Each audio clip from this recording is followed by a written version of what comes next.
네, 이제 시장 분석입니다. 오늘 수요일인데 DB금융투자 을지로금융센터의 이영로 차장이 나왔습니다. 어서 오십시오. 예, 안녕하십니까. 뭐 수급 별다른 건 없는데 외국인 수급의 SK이노베이션 네. 굉장히 거칠게 내려왔네. 왜 그런지 혹시 SK 이노베이션. 준비 안 하고 있었죠? 예. 네. 죄송합니다. 자, 내일은 LG 에너지 솔루션의 드디어 이제 상장일이잖아요. 네. 많은 분들이 이제 기다리고 계셨을 텐데 사실 뭐 수급의 엉킴을 오늘 포인트로 짚으신 것 같아가지고. 네. 일단은 SK 이노베이션 같은 경우는 이제 2차 전지 부분 관련돼 가지고 하는데, 정유 부분도 있죠. 네, 정유 부분들도 있고, 이제 전반적으로 이제 우크라이나 쪽 사태 때문에 네. 이제 이런 부분들 정유 국제유가 부분이 좀 많이 좀 내려왔어요. 그러면서 관련돼 가지고 그거 좀 들썩이고 영향을 있는데 좀 받은. 유가는? 예? 유가가 들썩이고 있는데. 네, 그렇죠. 내려온 건 아니고 들썩이고 약간 있고 지금 올랐는데, 전망들이 100달러, 배럴에 100달러 얘기들을 하고 있는데. 이거는 이제 향후 지속적으로 갔을 때 160달러 뭐 이 정도까지도 얘기하는 사람들도 있어요. 네. 이제 그런 부분들이 이제 그거는 전체적으로 이게 수급 부분에 대한 이런 부분들을 꼬임으로써 그다음에 탈탄소 뭐 이런 진행하고 막 하면서 네.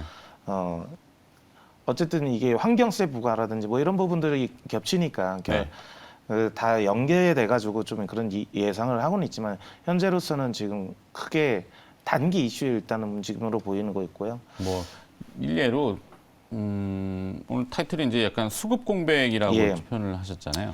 국내 시장 보게 되면 일단 엔솔 에너지 엔솔 내일 IPO 하면은 그거 사기 위해서 이노베이션을 판 건지 외국인들 창구로는 지금 순매수가 잡혔는데 네. 주가는 지금 거칠게 어제 내려왔고 예. 순매수가 잡혀 있고 이래서 일단은 그 기관들의 수급 동향 부분이 좀 많이 있고요. 외국인들 같은 경우는 그렇게 거칠게 파는 스타일이 아니었어요. 네. 그리고 기관도 그렇게 거칠게 파는 건 아니었지만 전반적으로 이걸 기존 작년 같은 경우는 이렇게 했을 때도 개인들의 그 투심이 있어가지고 그거를 받쳐주는 역할을 좀 많이 했었고요. 담보라든지 이런 거를 활용을 해서 적극적으로 매수를 취하는 이런 모습들을 보여줬는데 외국인들은 계속 연일 팔고 있고 이런 부분들이 개인들도 좀 이제 지친 듯한 이런 모습들이 나오면서 이게 2021년 12월 말 기준으로 공매도 수량이 네. 공매도 수량도 좀 증가를 했거든요. 전반적으로 한 2억 4,800만여 주가 이제 공매도였었는데 그쪽에 잔량이 있었는데 그 잠깐 좀 매수세가 좀 들어오는 듯해서 줄어든 듯하다가 이제 1월 20일 기준으로 해가지고 한 13% 정도가 증가를 했어요. 공매도 량도. 그렇게 이제 전체적인 글로벌 수급에 이게 편승해서 공매도 량이 증가를 하니 개인들도 그거를 받아내지 못하고 있고 그러면서 주가가 좀 거칠게 좀 빠지고 있는 듯한 이런 모습들이 좀 보여지고 있습니다. 그러니까 결정적인 거는 일단은 기관들도 지수나 이런 부분들을 시장에서 얘기하는 거는 LG 에너지 솔루션이 내일 상장을 합니다. 네. 70조에 들어오는데 일단은 100% 상승하고 하게 되면 140조 거기에다가 30%뭐 상승을 하게 되면은 만약에 이제 뭐 따상이라는 개념인 거죠. 네. 이렇게 되면은 140조인가요? 184조. 180조? 네. 184조? 네. 엄청나게 이제 좀 부담이 되는데 어차피 내일 또 다뤄야 되니까. 그렇죠. 이 적정 주가 부분은 이제 뭐 오늘 레포트 나온 것들 보면은 60만 원 선 나왔어요. 그러면 30만 원에 상승을 해서 60만 원 간다라고 해도 일단은 이 부분이 기관들이 이거를 무조건 담아야 되는 이런 부분들이 있어요. 네.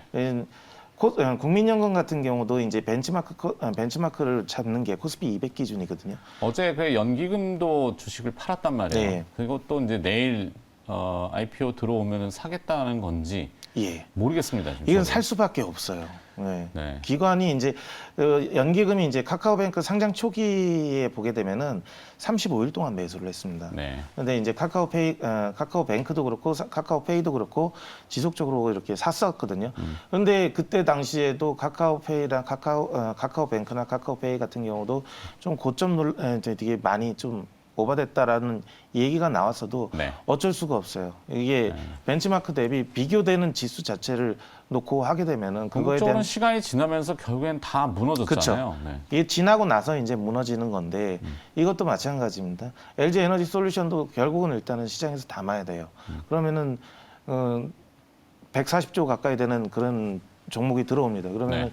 코스피 삼성전자가 지금 어제 한 410조 정도 이렇게 되는 수준인데 150조 가까이 되는 종목이 하나가 딱 들어서 2위로 딱 등극이 돼 버려요. 그렇죠. 그렇게 되면은 전체적으로 그 포트폴리오를 짰을 때 결국은 이제 삼성전자가 한 시장에서 20%한 20% 초반대 이 정도의 그 비중을 차지하고 있는데 LG 에너지 솔루션 같은 경우는 한 10% 밑으로 한 7, 8% 정도 수준의 비중을 담아야 되는 부분이니까 그럼 포트의 그 인덱스 상품들에 대한 이런 것들이 인덱스뿐만 아니라 이런 펀드 같은 개념들은 그리고 벤치마크를 비교하는 이런 상품들 같은 경우는 상품뿐만 아니라 그 투자자 개인 기관들 같은 경우도 결국은 담아줘야 되는 거거든요. 네. 그러니까 어쩔 수 없어요. 그러니까 담아야 그게 되니까.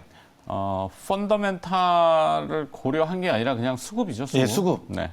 이 부분이 가장 좀 시장을 교란시키는 부분이죠. 지수는 안 빠질 거예요. 네. 어쨌든 뭐 거대한 자금이 들어와서 그거를 전체 시총 부분에 총액 그 부분에 이제 가발을 하니까 네. 그렇지만 이제 개별주 종목이나 아니면 그 지수 관련된 이런 종목들도 크게 상승을 못하는 이런 지루한 장이 될 것 같다라는 거죠. 네.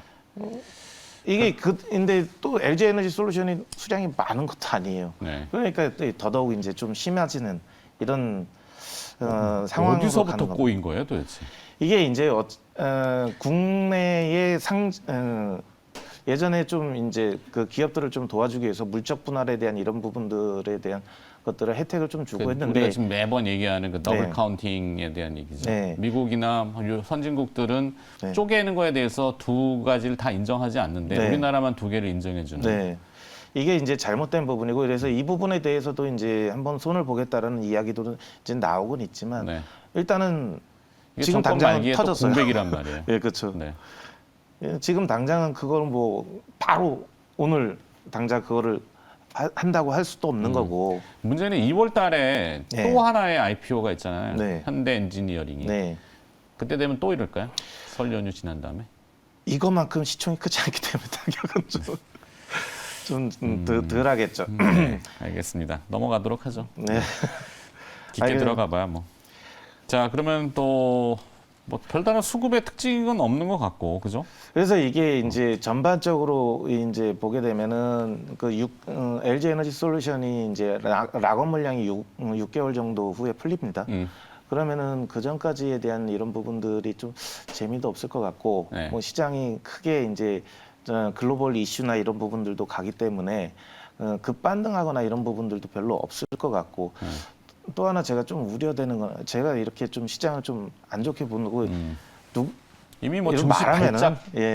좀 저기 하지만 시청자분들께서는 좀 이제 좀 거북하시겠지만 네. 한 번쯤은 짚고 넘어가야 될 부분들을 좀 말씀을 드리는 거고요. 내년 2023년에 보게 되면은 또 이제 세제 부분에 대해서 거래세, 양도세 차익 과세. 예, 양도세에 대해서 이제 22%에 대한 과세를 한다. 최대 27.5% 정도 이게 과세가 들어가는 부분들이 뭐 이제 그거는 발생을 이제 합니다. 또 정권이 어떻게 되느냐에 따라 논의가 또 그렇죠. 되겠죠. 저는 논의를 하기 위해서 공론화시키고 그 부분에 대해서 네. 좀 개선을 할 수 있으면 하는 바람에서 하는 건데요.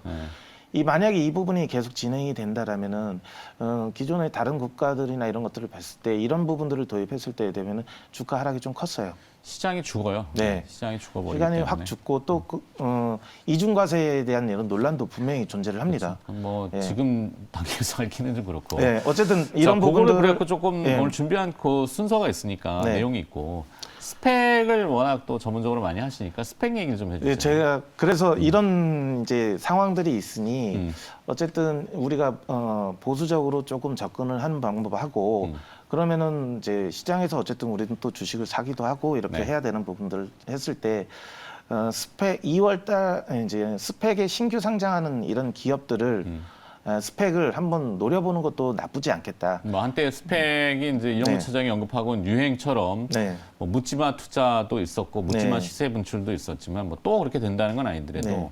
스펙도 일종의 하나의 그 우회적인 IPO라고 그쵸. 할 수 있잖아요. 네. 물론 백도어나 우회 상장에 해당되는 건 아닙니다. 인수합병을 통해 가지고 이제 스펙이 먼저 들어오고, 네. 그죠? 기업 인수 목적 네. 회사 이렇게 되는 거죠. 예, 그쵸. 네, 그게 먼저 상장을 시켜놓고 이름은 그냥 스펙 메토 이렇게 되죠. 네. 그런 다음에 이제 붙일 수 있는 것들을 예, 찾는 기업을 거죠. 찾아가지고 그 합병을 통해서 우회상장 개념으로 이제 증시에 들어오는 건데 네. 2021년도 IPO 전체 IPO가 한 115개사가 이제 신규 상장을 했습니다. 2021년도 예, 작년에요. 작년에 예, 110, 115개. 많이 있네. 네. 일반 이제 공모 상장을 통해서 들어온 게 한 60개사 정도가 되고요. 네. 기술 특례로 해가지고 이것도 물론 공모긴 하지만 네. 31개사. 근데 이제 스펙 합병으로 들어온 사가 24개사입니다. 결코 적지 않은 숫자고요. 네. 계속 매년 이제 증가를 하고 있는 건데 네. 올해도 스펙이 일단은 지금 합병을 진행하고 있는 기업들이라든지 이런 게 한 5개 정도가 지금 정지 들어가 있는 기업들이 있고요. 네. 그 다음에 이제 2월에 이제 신규 상장하는 이런 스펙들이 나오는데 일단은 지금 들어와 있는 스펙들 같은 경우도 2,050원 이하의 스펙들 같은 경우는 노려볼 만합니다.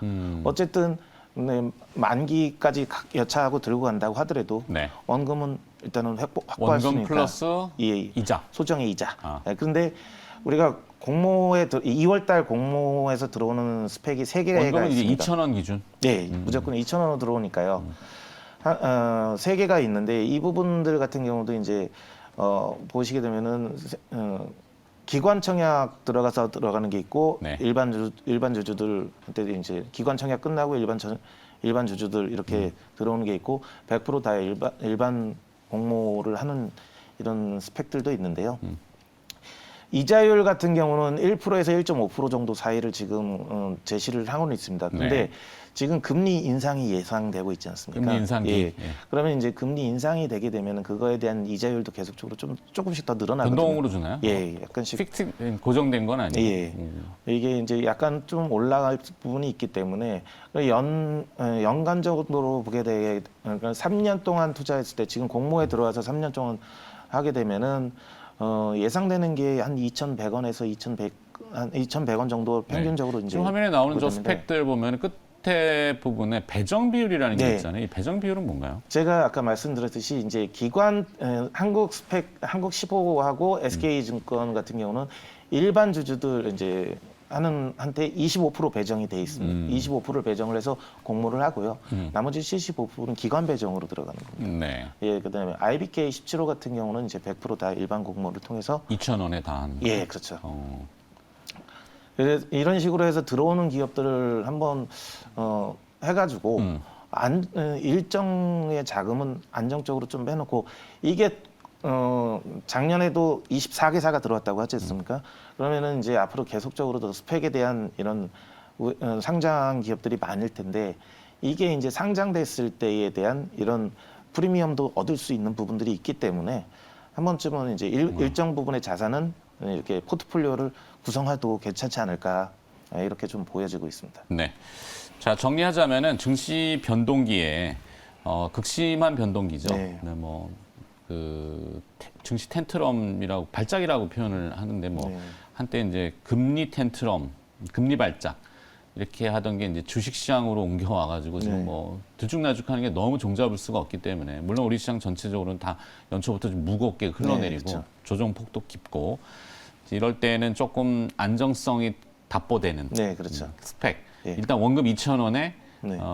합병을 못해도 소정의 이자 예, 그렇죠. 준다. 예.